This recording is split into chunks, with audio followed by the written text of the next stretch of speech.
Well, I am paying my respects to our Chief Bante here. Thank you for all the kind words, and thank you for inviting me to your center again. Thank you. I'd also like to thank the other members of the Mahasangha and brothers and sisters in Dhamma and Buddhist friends. Thank you for joining us here today. So I will be doing this talk in mostly in English, but 3 languages will be used today. Right? Bante said, oh, Latin American, and there's some people who understand better in Spanish here. So I'll do some brief summaries for them to understand also, Bante. We can incorporate what you said right now, and obviously Pali, right, as a reference, so you can know that I'm just not making this stuff up. Right? You can check for yourself, validate for yourself. So I wanted to start sharing off with you a particular verse. I know it from the Anguttara Nikaya in a certain way, but I found out another way to say it today, thanks to one of our Bhantas too. He shared another way to say the same verse, and he also says that it's in the Anguttara Nikaya.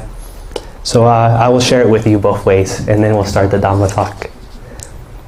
Pabasaram midam bhikkave chitam agantukehi samkilese hi samkilehitam. So the only difference from the one that I know, instead of saying samkilesa or samkilekilitam, is the one I know says upakilesa or upakiletam.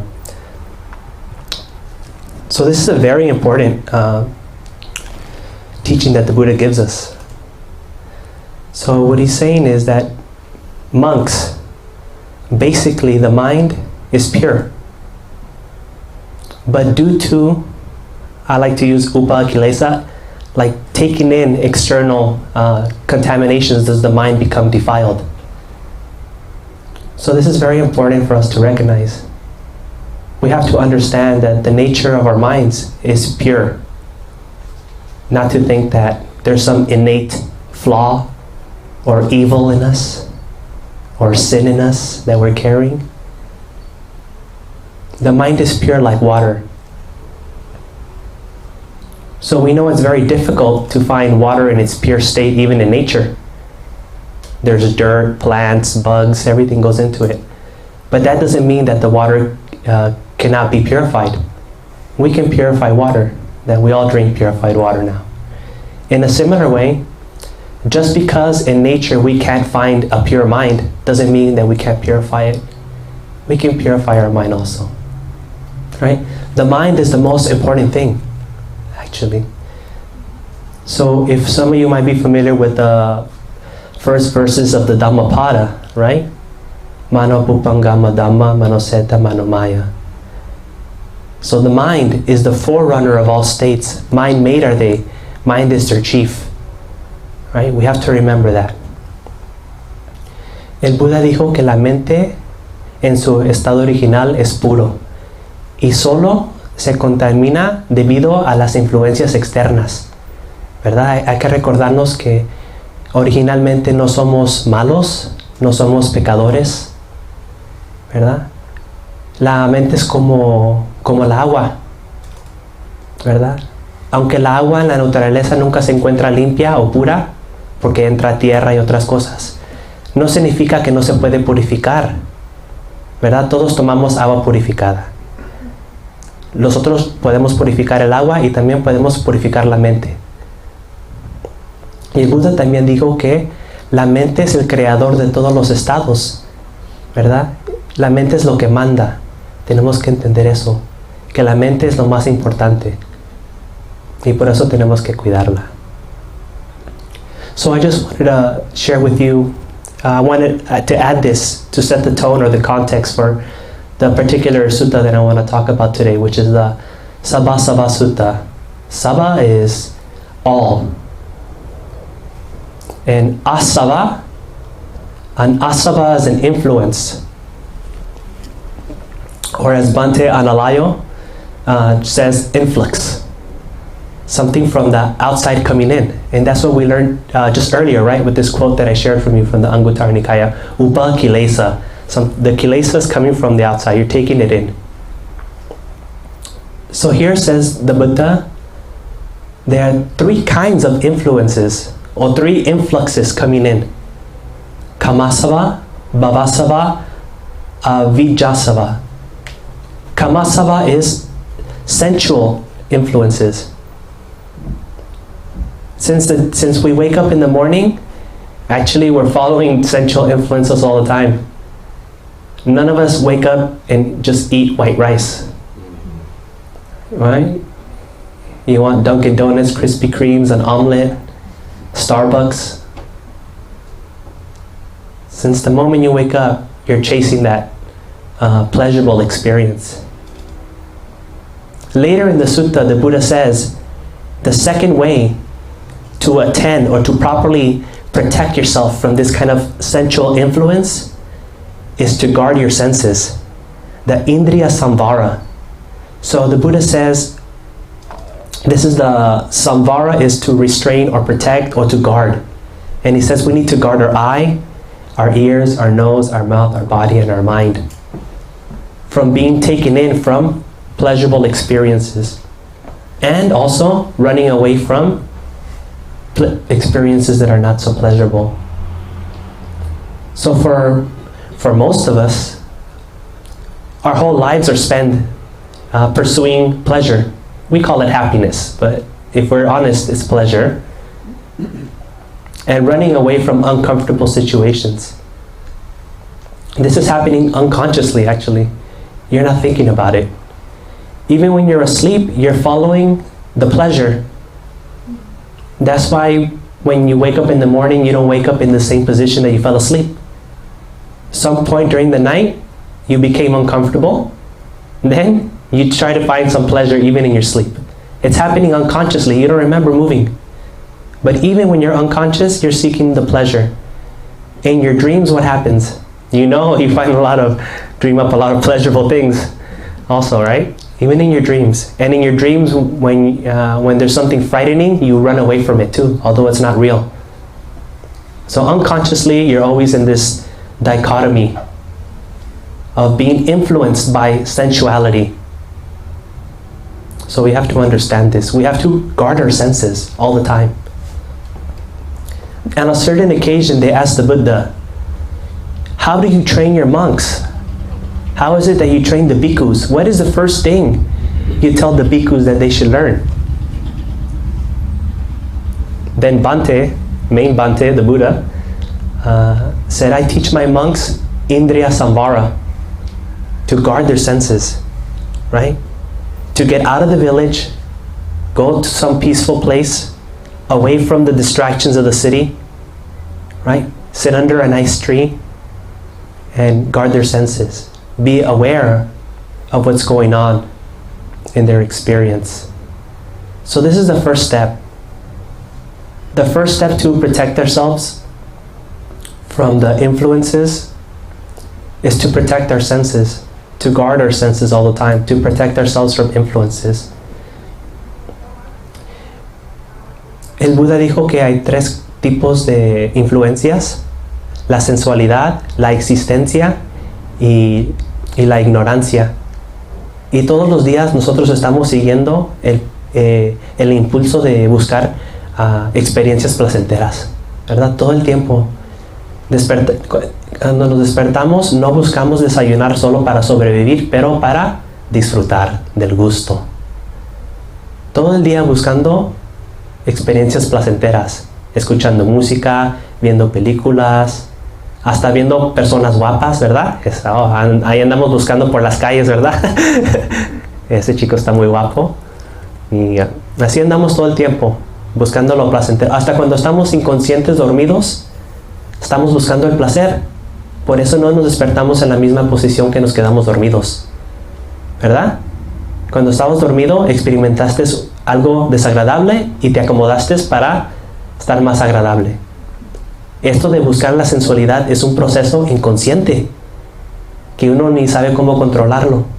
Todo el tiempo buscando placer, placer y placer y placer. Y el Buda dijo que primero tenemos que cuidar nuestros medios de los sentidos. La vista, los oídos, la nariz, la boca, el cuerpo y la mente. Todo el tiempo protegerlos, porque por ahí es donde entran estas influencias de la sensualidad. Si no cuidas a tus sentidos, cualquier contaminación de afuera, cualquier basura de afuera, se va a meter a tu mente y la mente no va a estar pura. So in this sutta, the Buddha says that it is because we don't attend properly to the things that we need to attend to, that these influences come in. But if we were to attend properly to the things that need to be attended to, then the mind will be purified. So really what the Buddha is telling us is like, be careful what you pay attention to. That's it. When you pay attention to things that are not good, obviously the mind is going to become dirty. And when you pay attention to the things that you're supposed to pay attention to, then the mind will become purified. So what are the things that we shouldn't be paying attention to? Here the Buddha talks, the first thing is view, the ditti. Or specifically in the sutta says dasana, looking, observing, the vision. Ditti is a view also, like dasana is a view, a vision, observance. And here the Buddha says that there are 5 questions about the past that we should not attend to, 5 questions about the future that we should not attend to, and 6 questions about the present that we should not attend to. And these are the ones that we love so much, right? Especially if you're Buddhist or you believe in rebirth, we love these questions. Who was I in the past? Right? What was I in the past? How was I in the past? Everyone thinks they were Cleopatra or Caesar, right? Most of us are probably gardeners or janitors. We're no one important. But that's not what they tell you when you go to the psychics, right? They always want to give you something nice so you keep coming back. And then there's 5 questions about the future that we shouldn't attend to, right? Who will I be in the future? What will I be in the future? How will I be in the future? And so on and so on. And that's what we always want to know, right? Where will I go after this birth? Where will I be reborn? Everyone wants to go to heaven. That's what everyone wants all the time. So we shouldn't attend to that. And then there's 6 questions about the present. Who am I? What am I? How am I? How did I get here? Where am I going? These also, throw them away, Buddha says. Then if you keep thinking this way, the Buddha says that it's going to get you into some really weird philosophical views, like I am that which perceives the self. I am an absolute self. I perceive the no self with the self, and all these kind of metaphysical views. Buddha says those metaphysical views, get rid of them too. They're a waste of time. So why does Buddha deny all these categories? Because they all presume existence, that there's someone there. Someone in the past, someone in the present, someone in the future. But we all know Buddhism is centered around anatta, no self, non-self, impersonality. If you keep personalizing experiences, that's going to keep driving you through samsara. So thinking about who was I in the past, personalizing an experience. Thinking about who you are now, personalizing an experience. Thinking about the future, who you will become, personalizing experience. These are all personalizing. Getting attached to something, upadana, clinging. Right? And when you cling to these things, then there's what? Existence. Upadana, then bhava. Once there's existence, then there's what? Birth. Right? And once you're born, what happens? All things that are born have to what? Die. Oh, then comes dukkha, domanassa, all the suffering. But if there's no existence, if you don't think about existence, then there's no one to be born. There's no jati. And if there's no one who's born, then who's going to die? And if there's no one to die, who's going to suffer? Right? So then the Buddha says, this is what you should pay attention to. There are some things that need your attention. 4 things. 4 noble truths. This is suffering, dukkha, las 4 nobles verdades. Esto es sufrimiento. Then, the cause of suffering, samudaya, la causa, la condición del sufrimiento. Después, la cesación del sufrimiento, the cessation of suffering. Nirodha. Then the fourth noble truth, the path leading to the cessation of suffering. Magga, el camino que conduce a la cesación del sufrimiento. If you direct your mind towards these things, if you pay attention to these four noble truths, you will be protected from sensuality, existence, and ignorance. All these influences, you'll be protected if you focus your life on these four noble truths. All the teachings of the Buddha, they can be put into these four noble truths. All these suttas that were written are really just the Buddha explaining to different people in different ways at different times four noble truths. That's all it is. So here the Buddha says something also very important to us, because everyone who's practicing Buddhism or most religions, they're looking for enlightenment, right? Awakening. Everyone wants to awaken. That's the purpose of it, right? Here very clearly the Buddha tells us, if you pay attention to these four things and don't pay attention to all these existential questions, perspectives and views, you will overcome Sakayaditi, self-view, personalizing experience. You will overcome Vichikicha, skeptical doubt, right? Who was I in the past? Who am I going to be in the future? Where am I going? All these questions about rebirth and existence that we have. And you will overcome Silabhata Paramasa, right? Blindly following rituals or blindly following customs, thinking that you can purify yourself through rituals. So here the Buddha says, by paying attention to these four noble truths, attending to them, directing your mind to them, you will get this. You will overcome these three things. What do we call a person who overcomes these three things? Does anyone know? It's the first level of awakening. Sotapanna. Here the Buddha clearly tells us, if you want to reach awakening, the first level, these are the three requirements, the three fetters to become the Sotapanna. And I have some good news. Sotapanna is not only for monks. Everyone here can get Sotapanna. Right? In this very life, you can get Sotapanna. If you have the Samaditi. Basically, the first part of the Sava Asava Sutta is to have the Samaditi, the right view. Buddha explained many times, right view is what? Four Noble Truths. Understanding Four Noble. In other suttas, it's explained in other ways, but it's still the same thing comes out to Four Noble Truths. So everyone here seeking awakening, seeking liberation, seeking sukha, real happiness, not pleasure. Now you know how to get there, right? Now you know you have to overcome the Sakayaditi, self-view, the Vichikicha, doubt, and the Silabhata Paramasa. El Buda dijo que no hay que atender a estas clases de pensamientos o perspectivas existenciales, pensando del pasado, presente y el futuro. Porque si presumimos que hay un ser que existe, hay un ser que va a envejecer, va a enfermarse y va a morirse.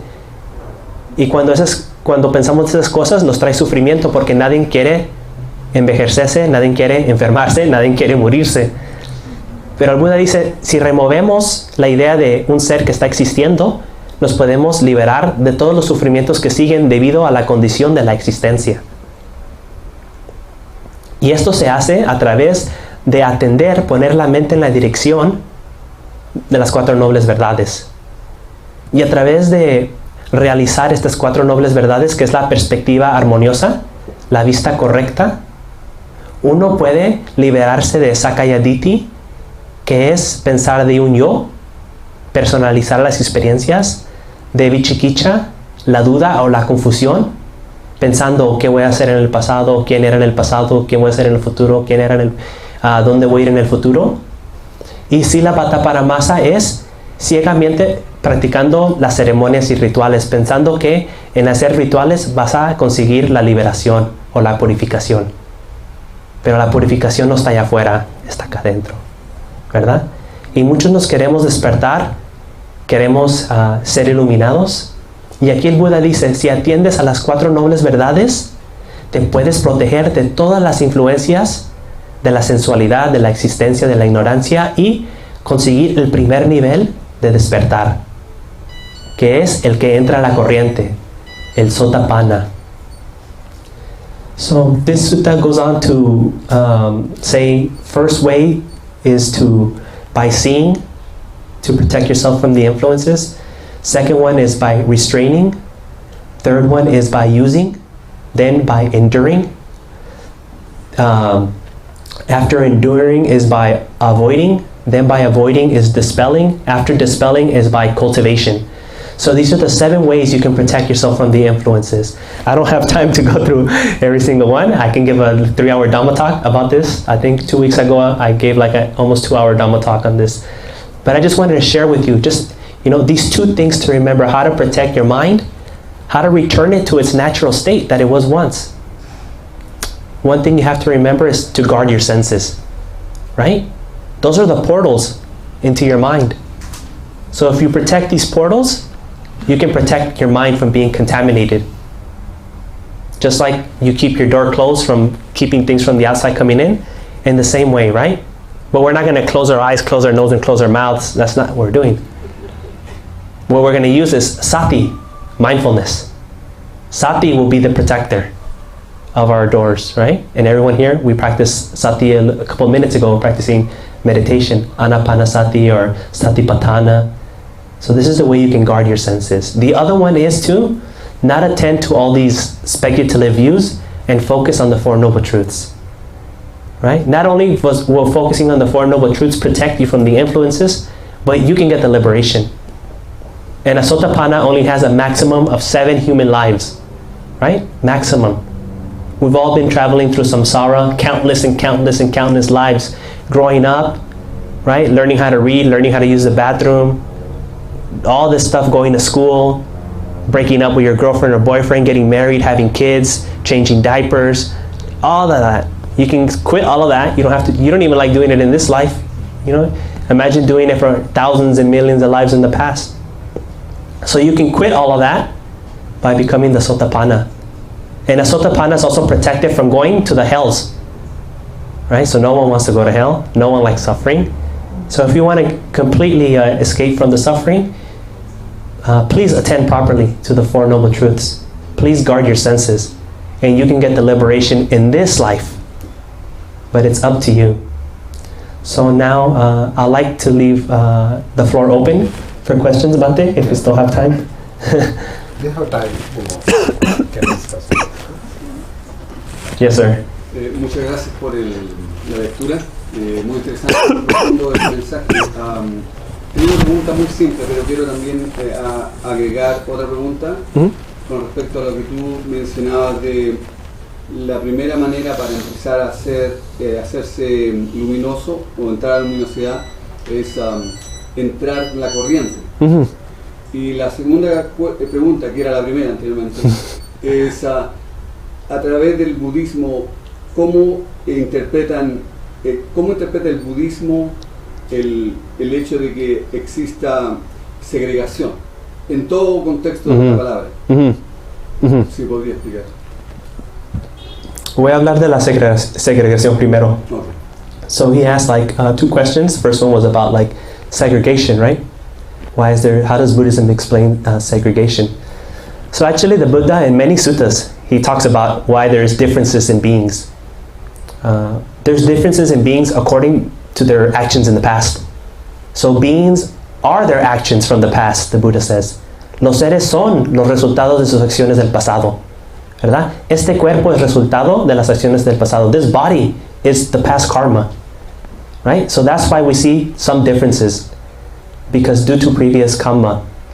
But then the Buddha says there are other differences that have nothing to do with your karma, that are just made up by society, conventional distinctions. So there's a beautiful sutta, I can't remember the name of it, it's in the Sutta Nipata. Bhikkhu Bodhi just recently came out with a new translation, very nice with all the commentaries. You can pick it up on Amazon. Sutta Nipata, the sutta here, the Buddha starts very nice. He's like, there's birds with different beaks, birds with different feathers, birds with different claws, animals on 4 feet, and he talks about all the differences in animals. But then when it comes to the human beings, I see no difference in human beings. All differences are only conventional. They're created by society, right? So we all know that the Buddha was a rebel and he was a radical against the caste system at the time in India. So Buddha was against discrimination or segregation, like you said. So according to Buddha, that kind of conventional where we make up these people are lower and we're better just because we say so, completely out of ignorance, and it's not justified.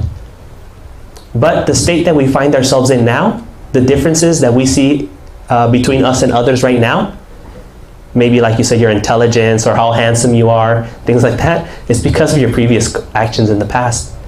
But the important thing to remember is that this is a dynamic process.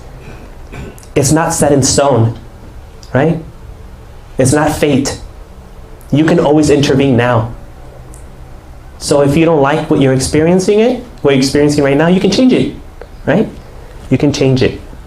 So that's what I would say right now about that topic. And the second one was something about entering the stream, right? What about it? Yeah, exactly. Right. ¿Qué era? Sobre entrar a la corriente. Tú mencionaste de que una de las primeras maneras de entrar a Be Enlightened es a través de darle acceso a la corriente. ¿A qué te refieres con eso? Oh, ese es solo como un metáfora, un símil que usa el Buda. Okay. Ese es el nombre que le da el primer nivel de despertar. Pero para llegar ahí tienes que superar la perspectiva de una identidad absoluta. Tienes que superar eso, mí, yo, lo mío. Tienes que reconocer que esta identidad es un flujo, es impermanente. Sakayaditis, superas eso. Y tienes que superar la duda o confusión. Es pensar en cosas como quién era en el pasado, quién voy a ser en el futuro. Eliminar eso. Y eliminar la práctica de rituales vacíos.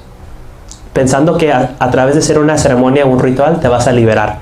Si puedes superar estas tres cosas, eso es entrar a la corriente. Entrar a la corriente de despertar. Es lo que significa.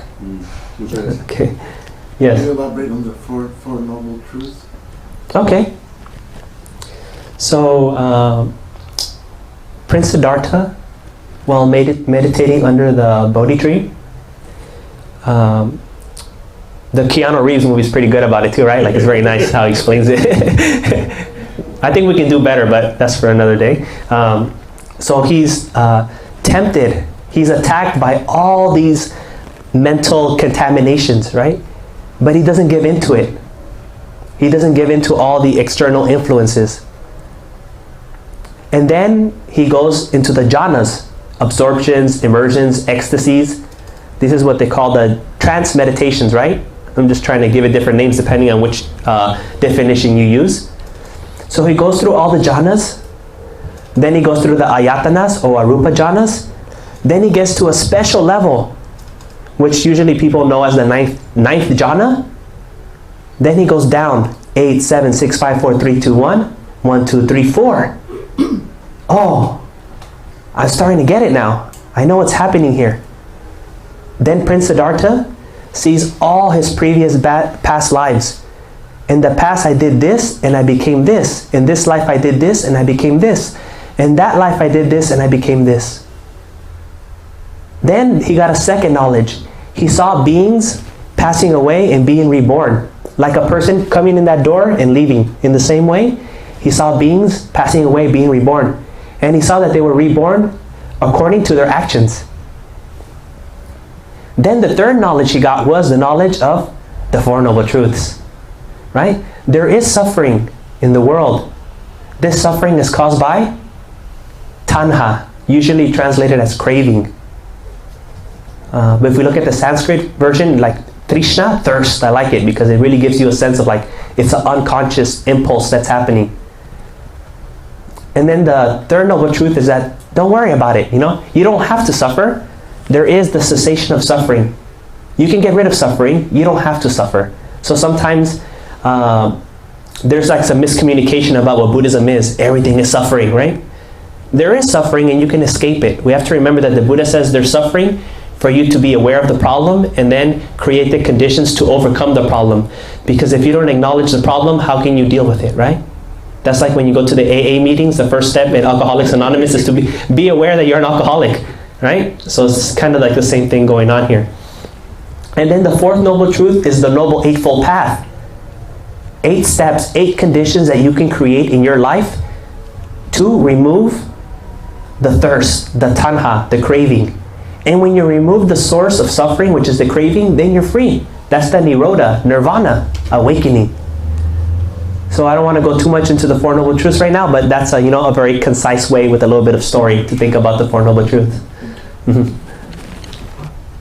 Okay, yes. What happened, when I think I understand that what fear is about? Mm-hmm. I think I understand what fear is about, I think. Mm-hmm. I think, okay. And I feel kind of alright with my interpretation, but it come back again and it come back worse. Mm. So it keep coming, like letting me know that I'm not right. Mm. I don't know that. Do you understand the question? So you think you understand your fears, right? Yeah, I think I understand it, but and I feel alright for a second, and suddenly fear is there, and sometimes this is not what I am. Mm-hmm. But it keep coming. So is fear real? Can you talk about fear, please? Yeah. So fear can be fear of not getting what you want, right? So you're thinking, I'm not going to get what I want. Or it can be fear of getting what you don't want, right? Second part. Yeah. How does your dream originate? Hmm? How does your dream originate? Like that, right? Either you're thinking you want something and you might not get it, so you're anxious about it.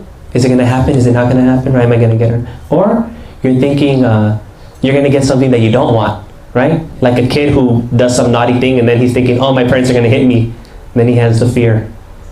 So it's basically this kind of thing that's happening, right?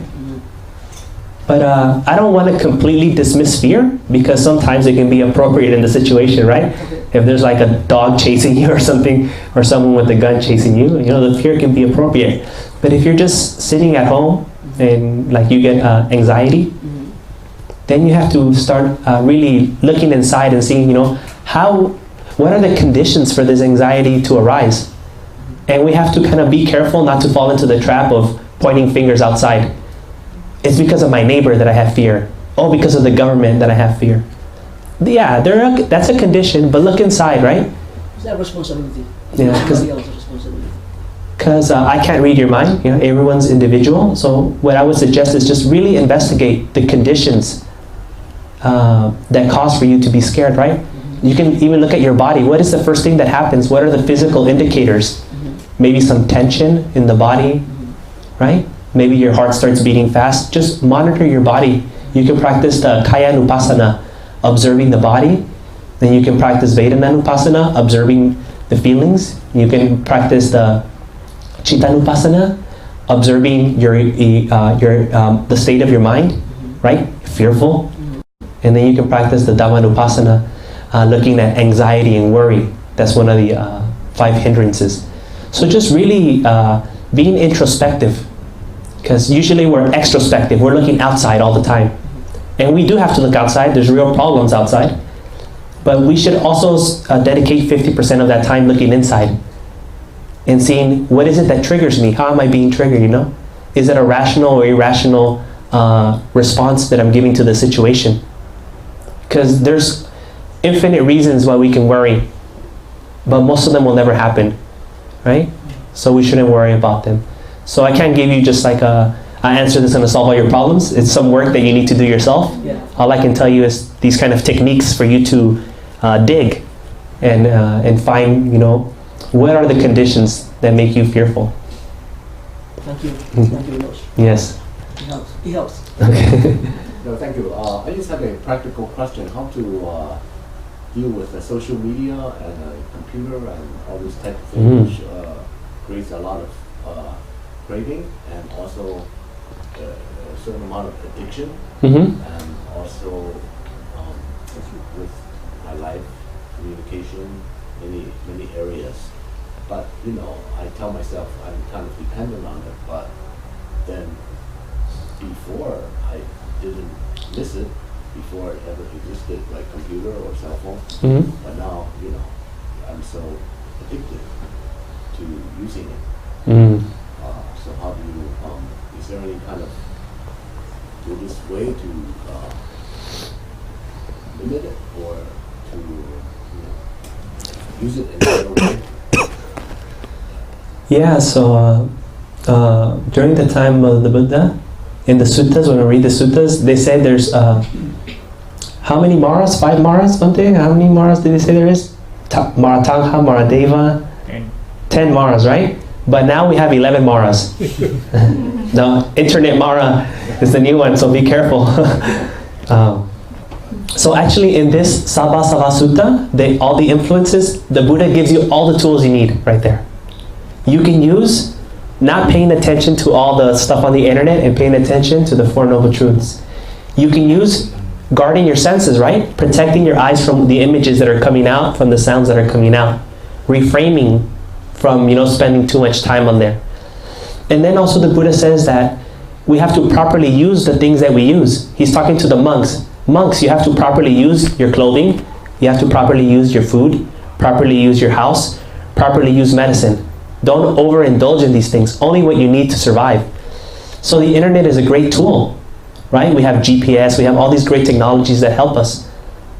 So I would say take a pragmatic approach and use it for the things that you need. And don't use it for the things that you don't need, right? You don't need to spend 3 hours on Netflix, right? Hulu or Amazon Prime all the time, right? There might be some nice documentaries that you can watch. Sure, that's fine, enjoy, but you have to know how to properly wield the tool and not unskillfully wield the tool. So we always have to look at the kusala, try to use everything skillfully, and not akusala, unskillful. So that's really up to you. Everyone lives a different life, have different careers, they have families, some people don't have families. So you have to find, how you can manage this. But protecting your senses, putting your mind on the Dhamma, Four Noble Truths, right? And using it for what you need to use it and not just sitting on the toilet on your phone. Like many people do when they go in there. You don't need it in there. All you need is water and a toilet and paper. You don't need a cell phone in there.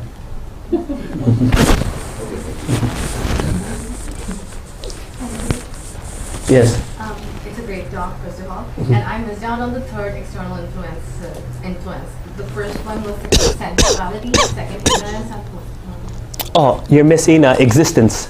Oh, sensuality, ignorance, and existence. Existence, yeah. So can you talk a little about ignorance and existence? Existence brings suffering, so that's Mhm. and ignorance.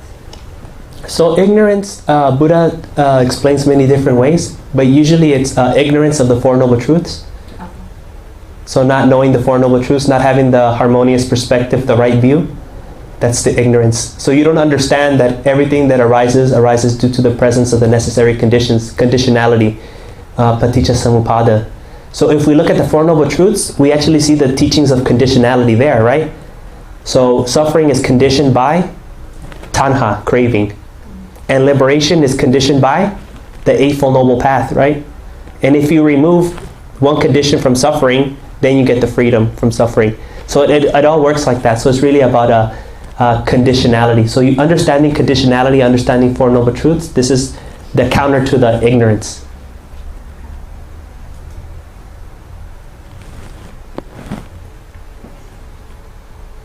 So existence is inherently something, and experience is the experiences that you choose to focus on or ignore. So in order for suffering to exist, there needs to be existence. If there's no existence, then there can't be suffering. It's the underlying condition for it. But suffering is only the reality of the ignorant, the people who don't know, right? Ignorant, don't think it as an insult like stupid, it's just not knowing. But the reality of the Arya, the awakened ones, is sukha, happiness. So reality actually is happiness, not the suffering. The suffering is only the misapprehension of reality to the ignorant, to the ones who don't know about, who don't have the right view. Yeah. Short question. Okay. There's in meditation, is there a particular better way to meditate than other, or any technique that we apply and meditation could work to get enlightened? So there's to be precise, is any particular that Buddha taught that any particular way or technique, meditation technique, could be better than other, or is it depends to every single person?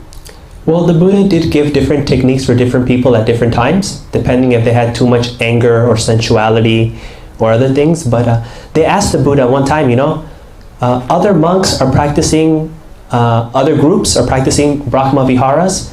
We're practicing Brahma Viharas. What's the difference, right? There was many meditations even before the time of the Buddha. Buddha didn't invent all these meditations. They were already there. So then the Buddha said, okay, you just have to understand this one thing. No matter what kind of the meditation you practice, as long as it has this one thing, this is like the real important thing. Sattva-bojjhanga, 7 factors of awakening. So as long as any meditation consists of these 7 things, right? Sati, awareness; Dhamma vichaya, investigation of phenomena; vidya, strength; piti, contentment or joy; pasadi, relaxation and tranquility; samadhi, which is usually translated as concentration; and upekkha, equanimity. If you combine these 7 factors into your meditation, then you got it. That's the way to awakening. Developing these 7 factors to awakening.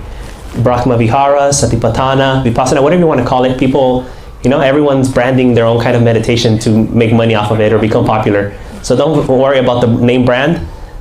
Focus on the core factors that you need to develop, the qualities that you need to develop, which are these 7 qualities to awaken. Bhante. Thank you so much, Bhante.